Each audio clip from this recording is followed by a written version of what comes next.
할렐루야. 오늘 하나님의 말씀은 하나님의 뜻을 행하는 자라는 제목으로 함께 말씀을 나누려고 합니다. 하나님의 뜻을 행하는 자, 하나님의 뜻이 무엇일까라고 고민을 좀 해보는 귀한 시간이 되기를 소망합니다. 사도 요한이 오늘 본문 말씀을 쓰면서 자녀들아라고 이야기하고 있는데, 여기서 이제 그 자녀들아라고 이야기하는 그 자녀들은 뭐 내가 낳은 자녀 뭐 이런 것들이 아니고 영적으로 내가 낳은 영적인 자녀들 이렇게 이야기를 하고 있는 거예요. 그래서 그 자녀들에게 교회에게 이야기를 하고 있는데, 첫 번째 12절 말씀을 시작하면서 내가 너희에게 쓰는 것은 너희 죄가 그의 이름으로 말미암아 사함을 받았다라는 거예요. 죄가 사함을 받았다라는 것이죠. 이 세상에서 해결할 수 없는 것들, 우리의 힘으로 해결할 수 없는 것들이 죄의 문제인데, 그 죄의 문제를 저희들이 해결받았다라고 이야기하는 것입니다. 이 세상에서 우리들이 살아가면서 해결해야 되는 것이 왜 죄의 문제인가라고 이야기할 때, 이 세상에서 죄의 문제를 해결하지 않으면 저희들에게는 소망이 없기 때문에 그렇습니다. 예배를 드리는 것도 죄의 문제가 해결되어져야 예배를 드릴 수가 있고, 우리가 하나님 앞에 기도하는 문제도 죄의 문제가 해결돼야지만 기도할 수가 있습니다. 모든 것은 죄가 가로막고 있으면 우리는 그 안에서 하나님과 교통함도 형통함도 누릴 수가 없게 되는 것입니다. 그래서 우리들에게 죄의 문제가 가장 절실한 문제인데, 그 죄의 문제가 그리스도를 통하여서 용서받았기 때문입니다 라고 오늘 본문에서 이야기하고 있는 거예요. 그래서 예수 그리스도의 그 십자가를 통해서 우리가 죄를 받았기 때문에 요한 사도는 이 편지를 쓰고 있다라고 이야기를 하고 있는 것입니다.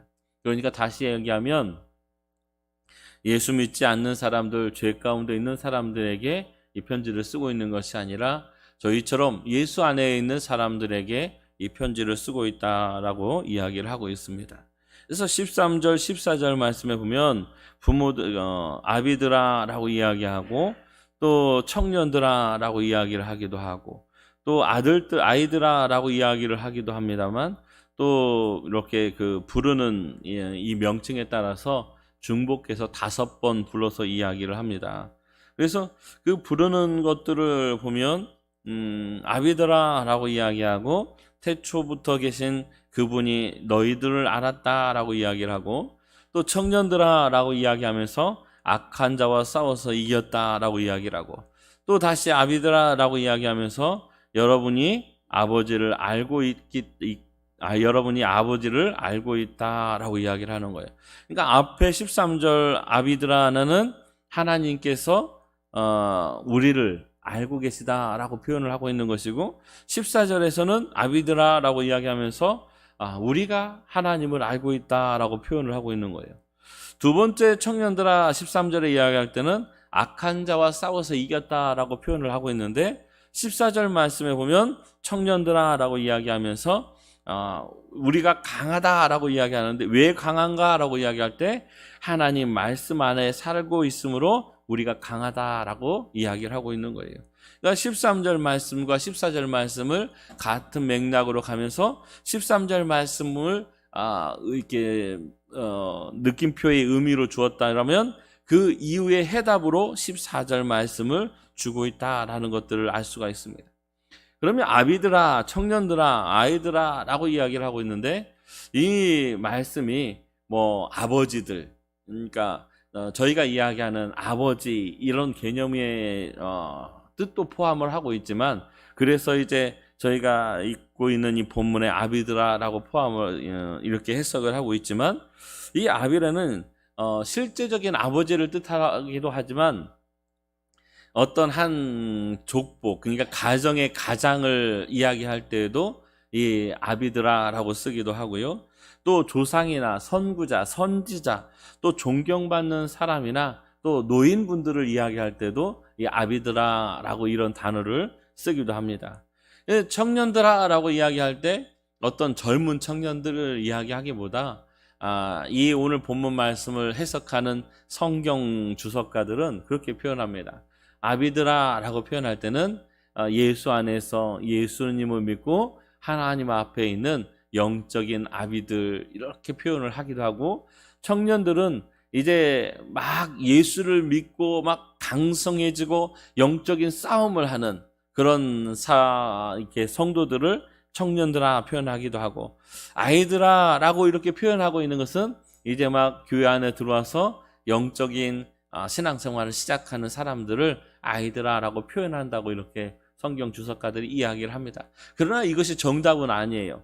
저희가 요한 사도의 마음을 알 수가 없고 그 뜻을 성경에서 밝혀놨다라면 저희들이 알 수가 있지만, 성경에서는 이야기하고 있지 않기 때문에 그 정확한 뜻을 저희들은 알 수가 없어요. 그렇지만 이런 뜻이 단어에 포함이 되어져 있으니까 이렇게 이야기하는 것이다 라고 이렇게 이야기할 뿐이죠.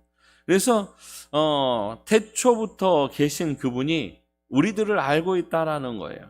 하나님께서는 태초부터 저희들을 계획하시고 저희들을 아신다라는 거예요. 그러니까 어떤 사람은 선택을 받고 어떤 사람은 선택을 받지 못한 믿음 안에서 참 어떻게 보면 불공평하다라고 이야기를 할 수도 있지만 그것은 하나님의 주권입니다. 예전에 어떤 청년이 저한테 물어본 적이 있어요. 그때는 전도사 때였는데, 전도사님, 예수님을 모르고 죽어가는 사람들, 또 예수님 앞에 선택받지 못하고 죽어가는 사람들은 불쌍해서 어떻게 해요? 하면서 눈물을 흘리면서 물어보더라고요. 그런데 그건 저희들이 뭐 예수를 강제로 믿게 할 수 있는 것도 아니고 하나님을 강제로 믿게 할 수 있는 것도 아니죠. 그러니까 저희가 하나님 앞에서 할 수 있는 것은 뭐예요? 누군가를 예수 믿게 하는 것이 아니라 내 영혼 하나 잘 살려서 내 영혼이 하나님 앞에 잘 서가는 것이, 그것이 참된 하나님 앞에서의 믿음이에요. 우리가 누군가에게 구원이라는 것을, 믿음이라는 것을 줄 수 있다면 우리가 얼마든지 줄 수 있겠죠. 그러나 그 주는 것이 저희가 주는 것이 절대로 아니라는 거죠. 오늘 성령 강림절이라서 이제 우리 찬양대가 찬양을 했는데, 저희가 하나님을 찬양한다라는 것, 또 하나님을 믿는다라는 것, 우리가 예수 안에 선다라는 것, 이 모든 것들이 저희들의 힘과 능력으로 되어지는 것이 아니라는 거죠. 저희들이 하나님을 믿겠다라고 이야기를 해서, 하나님을 믿는다라고 해서 이 세상에서 하나님을 믿는다라고 착각할 수 있지만, 하나님께서 성령을 통하여서 저희들에게 믿음의 마음을 주지 않는다라면 저희들은 예수를 믿을 수가 없어요. 하나님을 하나님으로 믿을 수가 없다라는 이야기죠. 그러니까 저희들에게 하나님께서 믿음을 주셨다라고, 저희들에게 믿을 수 있는 은혜를 주셨기 때문에 하나님을 믿고 예수님을 믿는 거예요. 그러니까 저희들이 누구에게 자랑할 것도 없고 누구에게 나타낼 것도 없다라고 이야기를 하는 것이죠. 그 하나님께서 오늘 이 자리에 앉아 계신 사랑하는 성도님들을 이 세상을 만들기 전부터 알고 있었고 계획하고 계셨다라는 거예요. 그리고 청년들아 라고 이야기하면서 악한 자와 싸워서 이겼다라고 이야기하는데, 우리가 이 영적인 전투라고 이야기합니다. 이 세상에서 살아가는 것을 악한 세력과의 영적인 전투라고 이야기하는데, 우리를 신앙생활을 못하게 하는, 그러니까 다시 이야기하면 하나님께로 나아가지 못하게 하는 많은 세력들이 있어요. 그 세력들을 우리가 영적으로 치열한 전투를 하고 싸움을 싸워서 하나님 앞으로 한 걸음 한 걸음 나아가는 것이, 그것이 믿음이고 신앙생활이다라고 이야기합니다. 그리고 14절 말씀에 아비들아 얘기하면서 우리가 태초부터 계신 하나님을 알고 있다라는 거예요. 우리가 이제 경험을 했다라는 거죠. 하나님께서 우리에게 주신 믿음을 통하여서 더욱더 믿음의 신앙생활이 견고해지는 그 가운데에서 하나님이 하나님 되심을 알고 예수님이 예수님 되심을 알았다라고 표현하고 있고, 청년들아 라고 14절 얘기하면서 우리가 강한 것은 악한 자와 불의한 자와 싸워서 이긴 것은 우리가 강하기 때문인데, 우리가 강하다라는 것이 내가 강하여서 강한 것이 아니라 우리 속에 말씀이, 하나님의 말씀이 살아있기 때문에 강하다라는 거예요. 우리 안에 하나님의 말씀이 있지 않다면 우리는 연약한 자예요. 쓰러지고 넘어질 수밖에 없는 자이지만 하나님의 말씀이 우리 안에 살아있다라고 이야기할 때 우리는 강한 자가 될 줄로 믿습니다. 요한서신서에 보면, 요한복음에 보면 태초에 말씀에 계시니라, 이 말씀이 하나님과 함께 계셨다라고 이야기하면서 이 말씀은 곧 하나님이시다라고 이야기합니다. 그리고 이 말씀이 육신이 되어 이 땅에 오셨다라고 이야기를 합니다. 그러니까 결국 이 말씀이 무엇입니까? 라고 이야기할 때 이 말씀은 예수 그리스도죠. 이 말씀은 빛입니다. 그래서 저희가 읽은 요한 1서 2장 1절부터 11절까지 말씀을 보면 빛과 어둠에 대해서 이야기를 해요. 우리는 빛에 속한 자입니다. 우리가 빛에 속하였다라고 이야기하는 것은 우리는 예수께 속하였다라는 것들을 이야기하는 거예요. 우리는 우리 스스로 악한 영들과 악한 것들과 싸워 나갈 수가 없어요. 우리는 우리 안에 계신 말씀, 우리 안에 계신 예수, 우리 안에 계신 성령을 통하여서만 이 세상의 악한 것들과 싸워 나갈 수 있다라고 이야기를 합니다. 그러면서 15절 말씀에 이어서 이렇게 이야기합니다. 이 세상에 있는 것들을 사랑하지 말라. 누구든지 세상을 사랑하면 아버지의 사랑이 그 안에 있지 아니하니라고 표현합니다. 우리가 이 세상에 있는 것들이라고 표현하는데, 성경에서는 두 가지 중에 어느 한 가지만 사랑하지 않아도 된다라고 이야기하는 것이 아니라 이것과 이것 두 가지를 다 이야기하고 있는 거예요. 그러니까 다시 이야기하면 세상도 사랑하지 말아야 되고 세상에 있는 것들도 사랑하지 말아야 된다라고 이야기합니다. 이 세상에 있는 것들을 사랑하면 우리 안에 하나님의 사랑이 없다라고 표현을 하고 있어요. 참으로 어려운 문제입니다.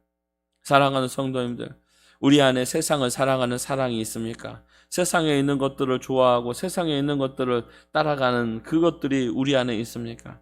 만약에 그렇다면 세상에 있는 것들을 조금 내려놓고 하나님의 말씀으로 채워나가는 은혜가 있어지기를 예수님의 이름으로 축원합니다.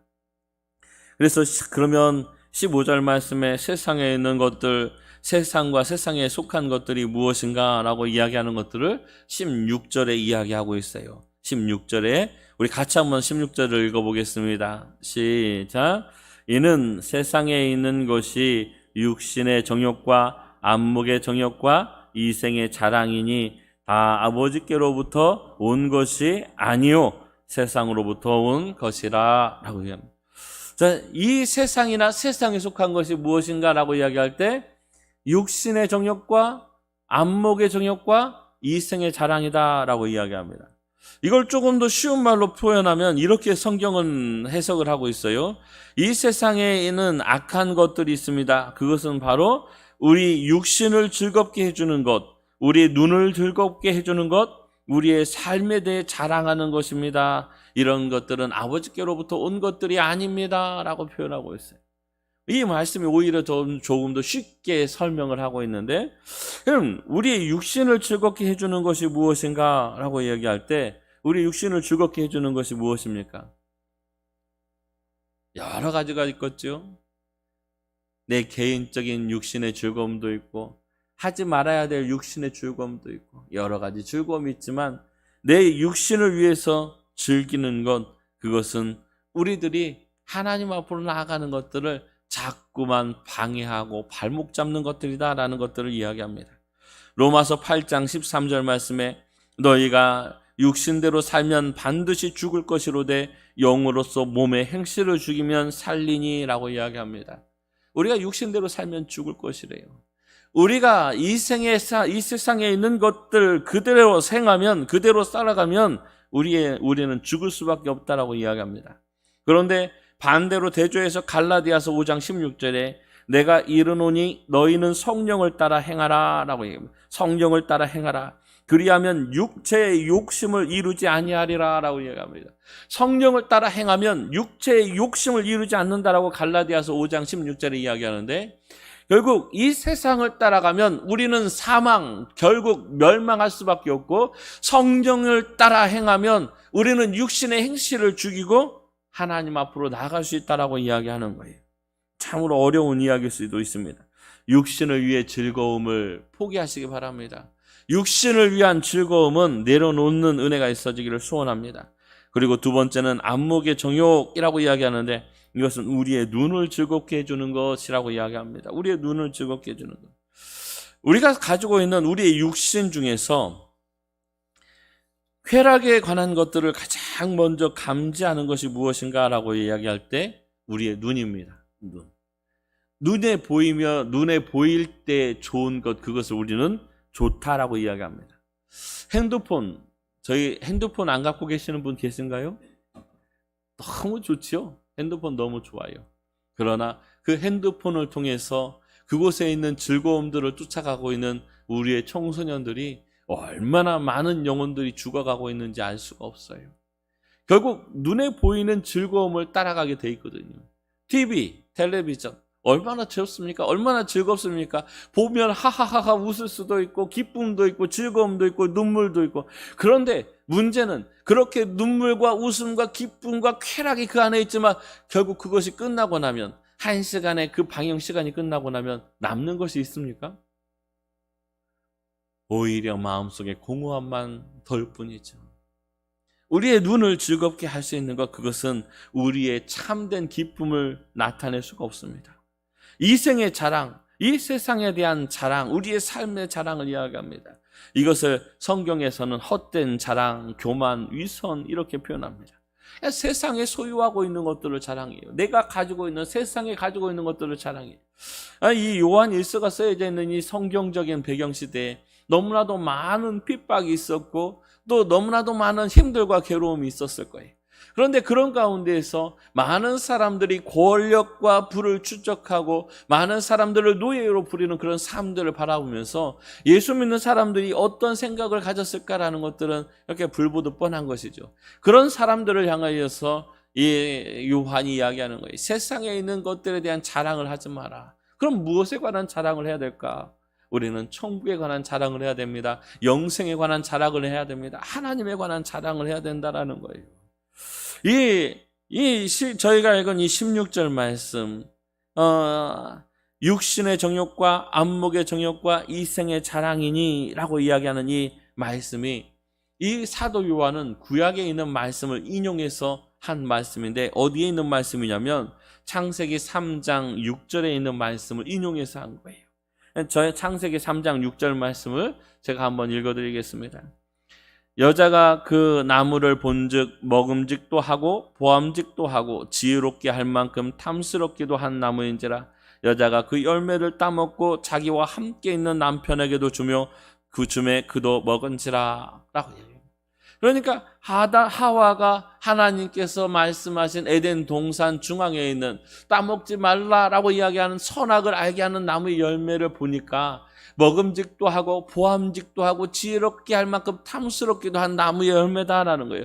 그래서 그것을 따먹고 자기와 함께한 남편에게도 주었는데, 이 말씀의 6절 말씀을 보면 여자가 그 나무를 본즉 이렇게 이야기합니다. 여자가 그 나무의 열매를 본즉 눈으로 보았다라는 거예요. 보니까 그렇다라는 거죠. 사랑하는 성도님들, 우리가 이 세상에 있는 것을 눈으로 바라보기보다 우리의 영안이 깨어져서 천국을 바라보고 하나님을 바라볼 수 있는 놀라운 은혜가 있어지기를 예수님의 이름으로 축원합니다. 사무엘하 11장 2절 말씀에 이렇게 기록하고 있어요. 저녁 때에 다윗이 그의 침상에서 일어나 왕궁 옥상에서 거닐다가 그곳에서 보니 한 여인이 목욕하고 있는데 심히 아름다워 보인지라. 결국 그 다윗이 하나님을 그렇게 따라간다고 순종하던 다윗이 눈으로 봄에 결국은 밧세바를 데려다가 동침하고 결국은 죄악 가운데 거하게 되는 모습들을 봅니다. 물론 이 세상에 있는 것들을 눈으로 바라보지 않을 수는 없지요. 그러나 이 세상에 있는 것들을 눈으로 바라보고 따라가면 그 끝은 결국은 멸망이 있다라는 것들을 기억하시기 바랍니다. 세상에 있는 것들에게는 참된 기쁨이 없습니다. 세상에 있는 것들에는 구원이 없습니다. 세상에 있는 것들에게는 진리도 없습니다. 천국도 없습니다. 이 세상에 있는 것들은 그저 공허합니다. 다 사라질 것들 뿐입니다. 아무리 많은 재산을 가지고 있다 하더라도 죽으면 그것들을 다 뭐 하는 데 쓰겠습니까?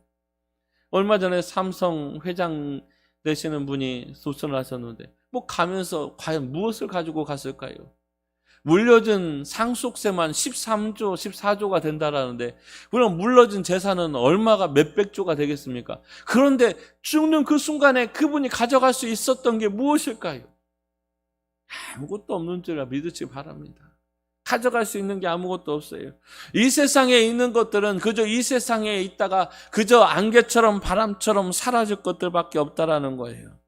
우리는 그렇게 공허한 것들을 따라가며 허황된 것들을 따라가다가 어느 순간에 좌절하게 되어질 것입니다. 왜 사람들이 바벨탑을 쌓았을까요? 왜 사람들이 바벨탑을 쌓았을까요? 우리의 뜻을 높은 곳에 두자라는 거예요. 하나님보다는 우리의 뜻이 중요하기 때문에 바벨탑 성을 쌓았는데 우리는 우리의 뜻이 중요한 것이 아니라 하나님의 뜻이 중요하다는 사실을 기억하시기 바랍니다. 로마서 12장 2절 말씀에 이렇게 기록하고 있습니다. 너희는 이 세대를 본받지 말고 오직 마음을 새롭게 함으로 변화를 받아 하나님이 선하시고 기뻐하시고 온전한 뜻이 무엇인지 분별하라 라고 이야기합니다. 우리는 이 세상을 본받아서 이 세상을 따라서 살아가면 안 됩니다. 누가 뭐 잘됐다더라, 누가 어따 뭐 하니까 뭐 했다더라, 이런 것들을 따라가지 마시고 하나님 앞에 올인하시는, 하나님 앞에 전부를 걸 수 있는 은혜가 있어지기를 소원합니다. 그것이 가치가 있는 거예요. 무엇에 가치를 두는가라는 것들이 중요한데 우리의 정말 중요한 가치는 예수 그리스도에게 있어야 될 줄을 믿습니다. 디모데전서 6장 17절 말씀에 내가 이 세대의 부한 자들을 명하여 마음을 높이지 말고 정함이 없는 재물에 소망을 두지 말고 오직 우리에게 모든 것을 후히 주사 누리게 하시는 하나님께 두며 라고 이야기합니다. 이 세상에 있는 것들에 마음을 두면 절대로 되어지지 않습니다. 오직 우리에게 모든 것을 주시는 분, 우리에게 다 주신 분, 아들까지도 아깝다 얘기하지 않으시고 다 주신 분, 그분에게 우리가 마음을 두어야 된다라고 이야기를 하고 있는 것입니다. 우리는 히브리서 11장 16절 말씀에 그들이 이제는 더 나은 본향을 사모하니 곧 하늘에 있는 것이라. 이러므로 하나님이 그들의 하나님이라 일컬음을 받으심을 부끄러워하지 아니하시고 그들을 위하여 한 성을 예비하셨느니라. 라고. 하나님을 사모하고 하나님을 바라보고 하나님을 향하여서 힘을 내서 걸어가는 그들을 하나님께서 부끄러워하지 아니하신대요.